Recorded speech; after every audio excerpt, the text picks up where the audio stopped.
Hola, hoy quiero resolver un primer problema sobre el tema de circuitos de corriente continua.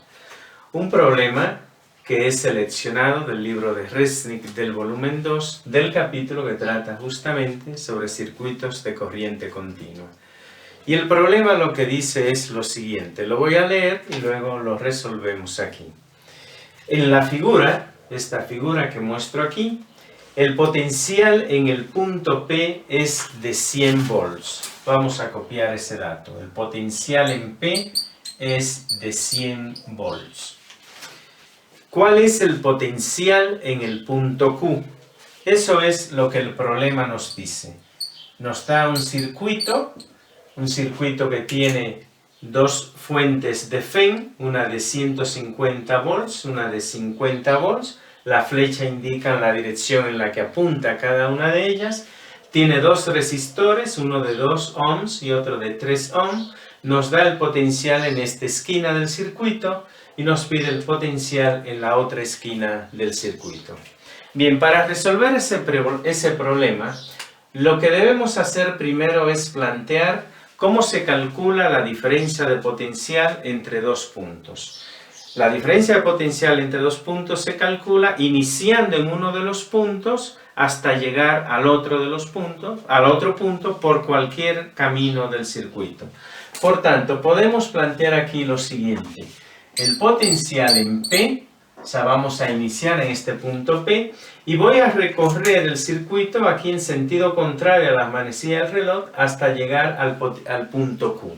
Entonces, el potencial en P, que tiene un cierto valor, llego a la FEN, a esta FEN que está ahí, paso la FEN en el sentido opuesto en el cual ella apunta, por tanto ahí tenemos una caída, menos 50, porque conocemos el valor de esa FEN. Bueno, antes de eso hay un detalle que no mencioné que es muy importante. Tenemos que establecer algún sentido a la corriente.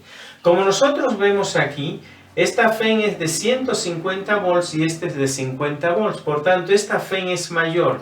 Eso implica que la lógica nos dice que en este circuito la corriente va a circular en la dirección en la que empuja la FEN mayor. O sea que vamos a tener entonces una corriente que va a circular en esta dirección. Eso es importante. Bien, entonces, regresamos. Inicio en el potencial en P. Cruzo esta FEN en sentido opuesto, hay una caída del potencial, cruzo la resistencia 3 en la misma dirección en la que circula la corriente, cae el potencial nuevamente, me va a dar menos I por el valor de esa resistencia, que es 3.0, y llego al punto Q, e igual entonces al potencial en Q. Esa es la forma como se calcula la diferencia potencial entre dos puntos en un circuito. Por tanto, nos queda aquí que el potencial en Q, que es lo que andamos buscando, es el potencial en P, que ese lo conozco, el problema me da como datos que eso es 100, por tanto me queda 100 menos 50, es 50 menos 3i. Eso es lo que tenemos. No puedo seguir ahí porque no conozco la corriente. Vamos entonces ahora a calcular la corriente. Para calcular la corriente aplicamos la segunda ley de Kirchhoff, que nos dice que la suma algebraica de las diferencias de potencial en un camino cerrado en un circuito, es decir, en una malla, es igual a 0. Bien, podemos entonces partir de cualquier punto y recorrer completamente el circuito. Es un circuito de una sola malla. Entonces aquí, por ejemplo, si nosotros cruzamos esta FEN en el sentido en que ella apunta, ahí tenemos una subida del potencial del valor de la FEN, 150. Cruzo la corriente, la resistencia de 2 ohms en la dirección de la corriente, el potencial cae. Entonces ahí tengo menos I por 2.0. Luego llego a esta FEN, la cruzo en el sentido opuesto en el que ella apunta, tengo una caída, menos 50. Cruzo esta resistencia en la dirección de la corriente, tengo otra caída, menos I por 3.0. Y he recorrido ya el circuito completo, entonces todas esas subidas y caídas deben darme algebraicamente sumadas 0. Bien, de ahí lo que tenemos entonces que 5i, despejando de ahí, me queda que 5i es igual a 100. Eso es lo que tenemos ya haciendo el álgebra, y por tanto nos queda que la corriente es igual a 20 amperes. Ya tenemos el valor de la corriente. Una vez que tenemos el valor de la corriente, podemos ir aquí entonces para calcular el potencial en Q. Y el potencial en Q nos va a quedar que es 50 menos 3 por el valor de la corriente, que es 20.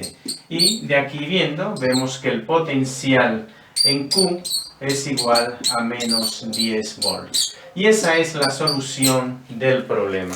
Un problema que lo he seleccionado porque es una aplicación directa de los conceptos de análisis de circuitos de corriente continua. Tenemos primero que aplicar el concepto de cómo se calcula la diferencia de potencial entre dos puntos de un circuito. Tenemos luego que aplicar la segunda ley de Kirchhoff para determinar la corriente en ese circuito, asumiendo lo que la ley nos dice, que la suma algebraica de las diferencias de potencial en una malla de un circuito debe ser cero, que no es más que un postulado de la conservación de la energía. Y resolviendo ese problema, llegamos al resultado que tenemos aquí, menos 10 volts. Espero pues que este problema te sea de interés y cursas la materia de física 3 o física relativa a electricidad y magnetismo. Este es un tema que hay que ver ahí y es un problema que, reitero, lo he seleccionado de un libro muy conocido de física, es el libro de Resnick, el volumen 2 del capítulo relativo a circuitos de corriente continua. Si te ha gustado el video, te invito a que le des like y sobre todo te invito a que me sigas, a que te suscribas en mi canal y puedas así recibir las notificaciones sobre otros videos relativos a este mismo tema y a muchos otros temas de física y matemáticas.